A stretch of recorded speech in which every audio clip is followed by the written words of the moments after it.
un tema que ha sido punto de discusión durante muchos años, porque generalmente sabemos que la única forma de nosotros modificar la curva de distribución normal de, por ejemplo, un parámetro como puede ser la hemoglobina glicada o la glucosa en ayunas, para poder hacer una prevención desde el punto de vista cardiovascular, yo como cardiólogo lo englobo de esa forma, es si estamos actuando en donde mayor número de pacientes diabéticos acuden a consulta.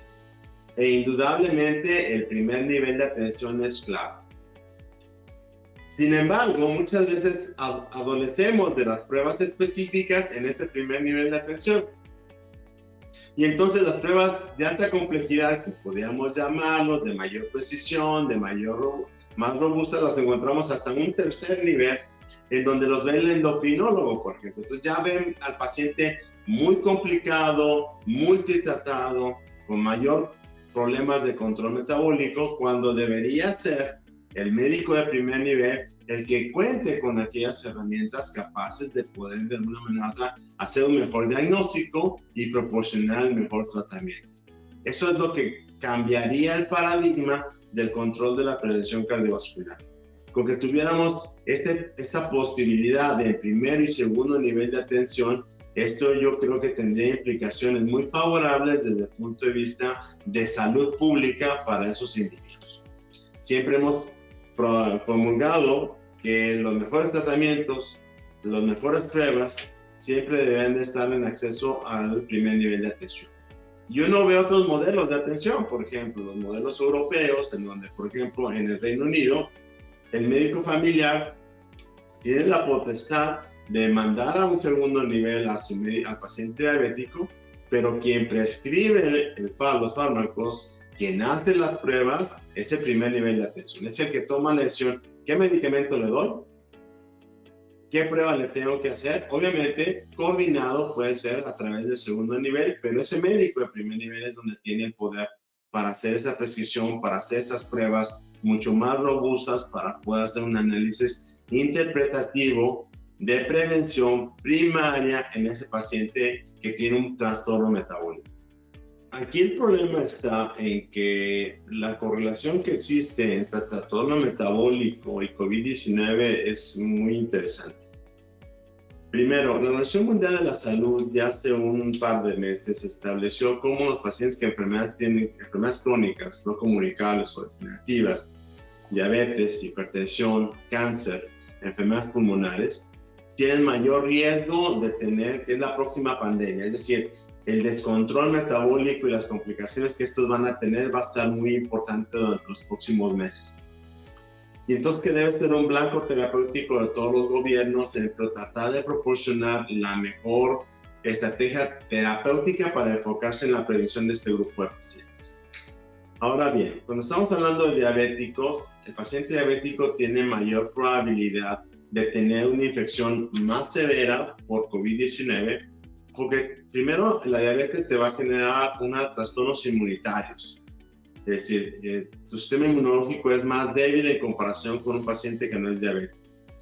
Tienes ya de entrada un estatus de un proceso inflamatorio, proinflamatorio por la liberación de citoquinas. Hay probablemente un menor uso de inhibidores de una serie de fármacos que te pueden modular este proceso inflamatorio. Ahora, el COVID-19, el virus como tal, ya sea que le doy un tratamiento farmacológico con esteroides o algunas otras estrategias terapéuticas que me van a predisponer al desarrollo de hiperglicemia, que el mismo COVID se ha visto que inflama a nivel de las células beta del páncreas, generando un estatus de resistencia a la insulina, y entonces me predispone al desarrollo de diabetes. Entonces se convierte en un círculo vicioso que le predispone que el individuo que tiene COVID, si tiene un antecedente ya de trastorno metabólico, lo hace más factible que evolucione hacia una diabetes, y que el paciente diabético, al ser infectado por COVID, tiene mucho mayor trastorno metabólico. Hoy cada día entendemos más, porque ya vemos pacientes crónicos post etapa de COVID y tienen trastornos de fatiga crónica. Por ejemplo, un tema muy importante es la fatiga crónica en el grupo de pacientes. trastornos psicológicos muy importantes, estados de depresión muy severos. Tienen una pérdida ponderal muy importante, pierden peso muy importantemente. Hay pacientes que pierden hasta 15 kilogramos en un internamiento de 2 o 3 semanas. Tienen trastornos a nivel cardiovascular y eso ya lo hemos visto cómo se genera una inflamación a nivel del corazón. Hay datos de pacientes que tienen miocarditis. Hay trastornos del ritmo y hay pacientes que se llegan hasta infartar por la infección por COVID. Problemas a nivel pulmonar por los trastornos de coagulación que se forma la presencia de microembolia a nivel del pulmón. Y cuando hablamos de diabetes, particularmente, las infecciones es mayor descontrol metabólico en el paciente diabético infectado por COVID en etapa de recuperación y la probabilidad de que muchos pacientes post-COVID desarrollen diabetes mellitus. Entonces, es una patología que cada día hemos venido aprendiendo, ya prácticamente tenemos un año de entendimiento, pero día a día aparece nueva información, nueva bibliografía. El día de hoy apareció estudios de resonancia magnética en donde demuestran que la fibra miocárdica se inflama post-inflamación post-COVID y puede durar hasta varios meses, es decir, hay pacientes que van a desarrollar falla cardíaca, hay pacientes que van a desarrollar diabetes, hay pacientes que van a desarrollar depresión.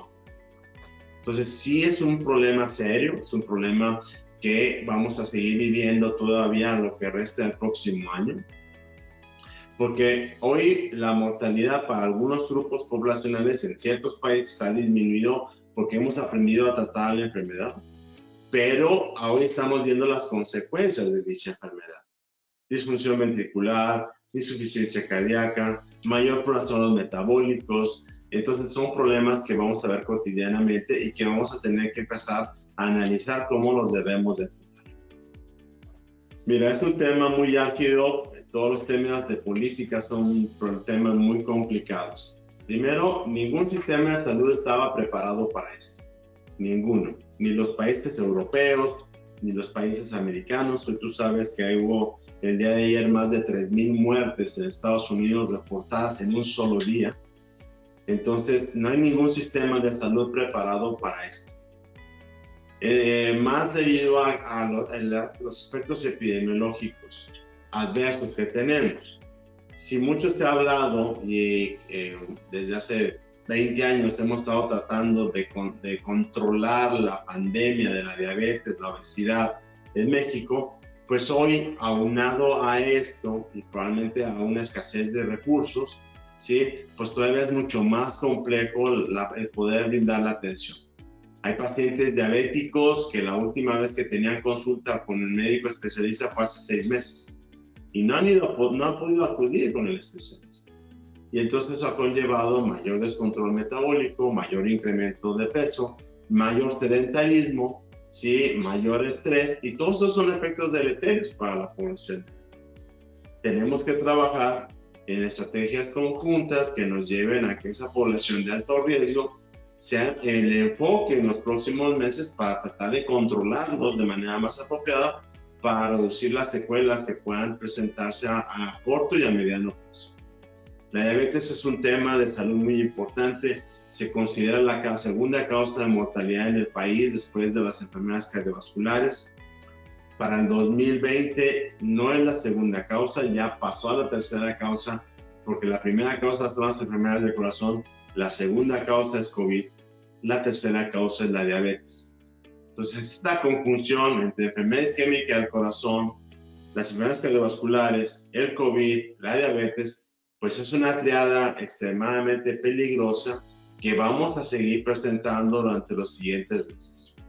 Ya lo dijo el Sistema Nacional de Salud, una vez que llegue la vacuna, tampoco es la respuesta total porque hay que seguirse cuidando de alguna manera, porque va a tardar mucho tiempo, varios meses, en que podamos lograr a que un porcentaje de la población mexicana, por lo menos el 60% de la población, esté vacunada y tener una inmunidad que se denomina el rebaño. Entonces, sí necesitamos, de alguna manera u otra, seguir enfocándonos en la atención de estos grupos prioritarios de muy alto riesgo para tratar de detener la problemática y la epidemia que vamos a tener de enfermedades de corazón, de COVID y de la diabetes.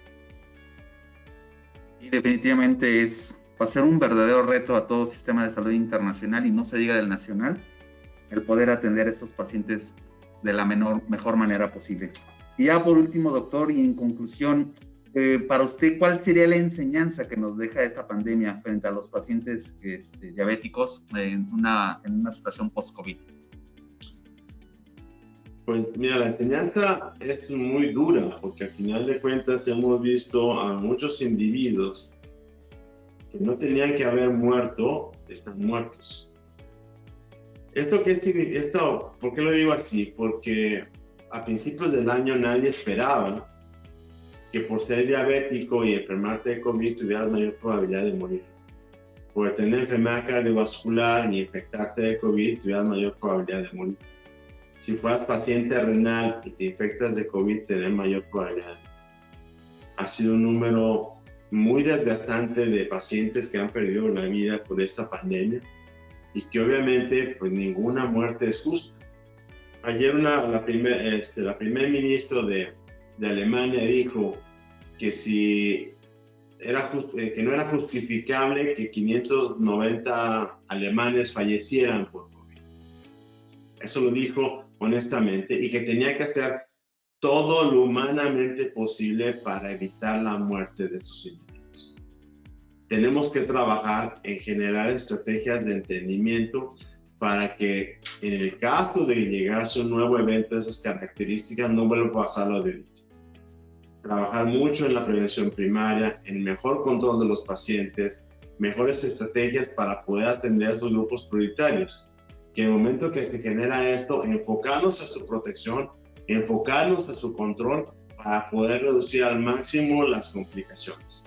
Es la única forma de poder asegurar. ¿Por qué? Porque de otra manera nos vamos a enfrentar. Bien se dice que el ser humano es el único animal que comete el error 2 veces.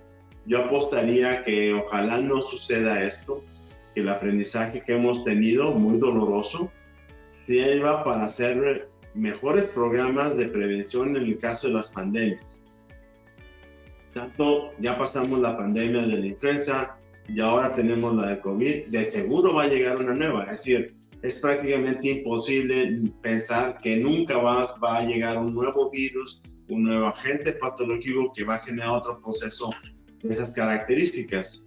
Los problemas de las epidemias son cíclicos, ya tenemos el problema en los primeros años del siglo pasado de la influenza. Vimos cómo durante mucho tiempo se generó el cólera en muchos grupos de pacientes, vimos cómo el ébola en cierto grupo de pacientes durante las regiones africanas. Esta pandemia global de COVID vino a demostrar primero que no hay sistema de salud que esté previsto. Segundo, que es necesario generar nuevas estrategias para poderlos atender a los grupos prioritarios de mayor riesgo y que tenemos que actuar mucho más rápido. Cada decisión que se tarda implica el riesgo de que un individuo pueda tener un evento adverso que puede conllevar a la pérdida de una vida y eso tenemos que trabajar cada vez más fuerte para que no vuelva a suceder.